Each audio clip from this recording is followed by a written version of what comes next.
I'm adjusting great, I have to say. It's been an absolute joy. I was thinking the other day, I was in a parish and I'm looking out at the people and looking out at the kids that were there and the families, and I says, boy, what a great job I have. I have an awesome, awesome job, and I'm grateful to God that I chose to do with my life what I chose to do with my life, and that the church at the end called me to be a bishop, because it's a wonderful life, as the movie said, right? So it's been great. I've been roaming and still continue to roam around this diocese. It's a big diocese, so it'll take a while. But I was just looking at schools alone. Like, I've visited 17 high schools alone already. You know, some are scheduled, some are already visited. Parishes. I'm doing right now a parish for the school during the week. And sometimes in the last couple of weeks, I've been in 3 to 4 parishes on the weekends for different things. It was 8 months ago this week that you were announced as the head of the diocese by Pope Francis. And I remember at that news conference in July, we're all asking you specific questions, and your answer to us was, hey, I've been only here for 12 hours. Mm-hmm. You've had the time to look at things. What do you see as the challenges, if any, going forward? Well, there are different, what I'm calling think tanks, right? I'm beginning to put together groupings of people that have to do with their expertise and their competency in different areas. For example, one on Catholic education. You know, Catholic education is certainly rooted in the tradition of Northeast Ohio. So where are we with Catholic education? Where do we need to be 5 years from now? You know, what does that look like as the demographics change, as the world changes? So that's a conversation that's happening not only here, but it's also happening nationally.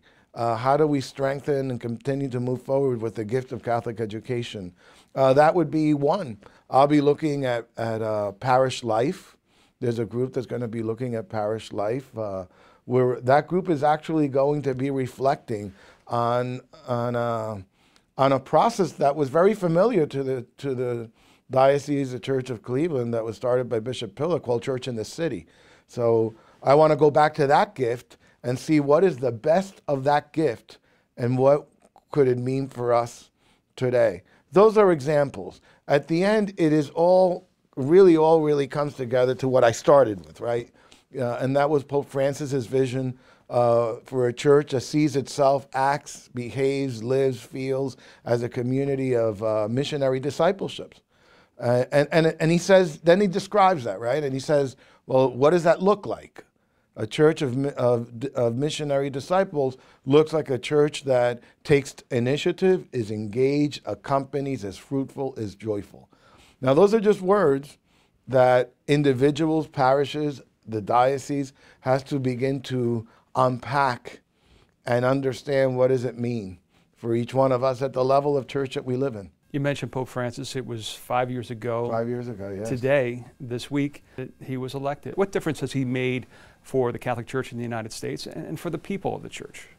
Tone. I think, one of the biggest gifts that he has done to the church right now is, I think he's putting forth the tone that the world needs right now. I think each pope has been the gift to the church and to the world from God that the church and the world needed at that particular time, right? And in my lifetime, it was John the 23rd and Paul the 6th and John Paul the 1st and the great John Paul the 2nd, now a saint. And Pope Paul the 6th has just announced his canonization. They're going to be canonizing him along with Blessed Oscar Romero, probably in the fall.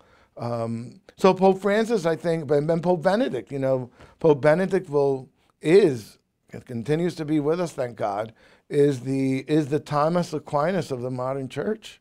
The guy is an incredible theologian, an incredible theological mind. What a gift, right? And then Pope Francis, his call for us to be missionary disciples, his call for us to reach out to the periphery, to those that are on the margins of the world and of the church, to have the heart of a missionary, and a compassionate heart, a merciful heart. Your installation in September came on the very day that the Trump administration did away with DACA.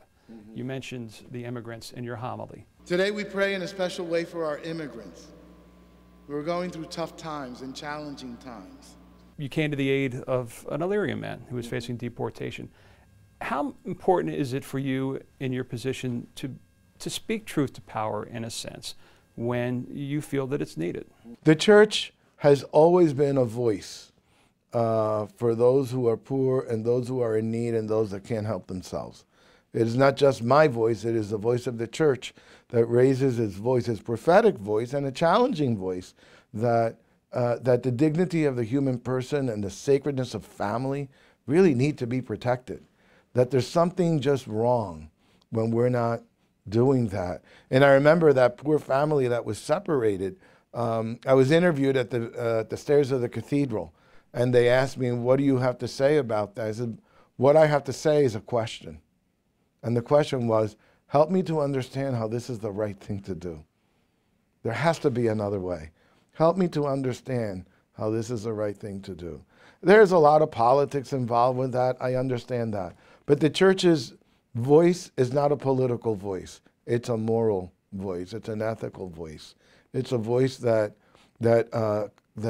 shouts for the rights of individuals as human beings, It was roughly 8 years ago that the diocese really went through probably one of its more painful periods in the restructuring. Mm-hmm.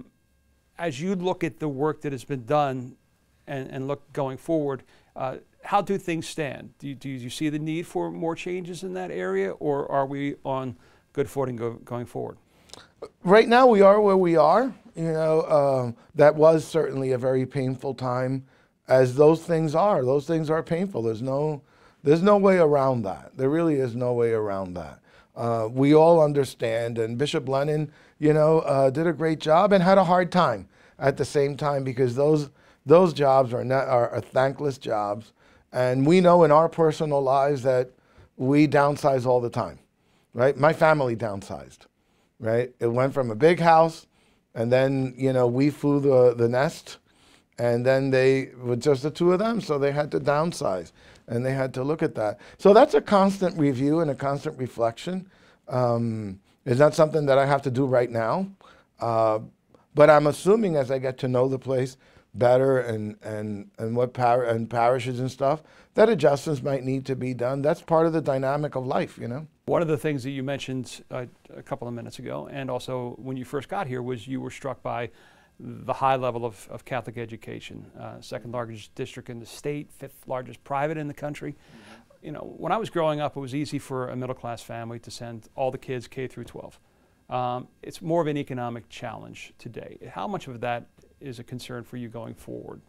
I am concerned about it, and at the same time, coming from a state in New York where there was no such thing as vouchers and/or tax credits, coming from Pennsylvania where there was some relief in terms of tax credit, I have to say, having been a pastor with 2 schools, I wish I had half of what schools in Ohio have right now. Half. All I would have wanted was half, right? So we are blessed in the state of Ohio with a wonderful voucher program that gives the opportunity to lots of children, thousands of them, to get a Catholic education, a private education, where otherwise they wouldn't have it.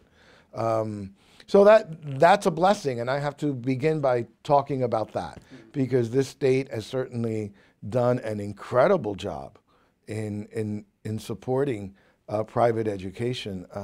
I continue to be amazed with that, being that I come from a place where it was non-existent and limited. In terms of moving forward, yeah, that's always a challenge. That's always a challenge. It's not 1950 anymore, so it's, you know, we're 60 years away from that. Opening day for the Indians will not fall this year during Lent, so no need for special dispensations. Right. But have you adopted the Cleveland teams? Absolutely. I got all their caps in my room, without a doubt. Any plans for opening day at this point, or? Not right now. I'd love to be invited to be there.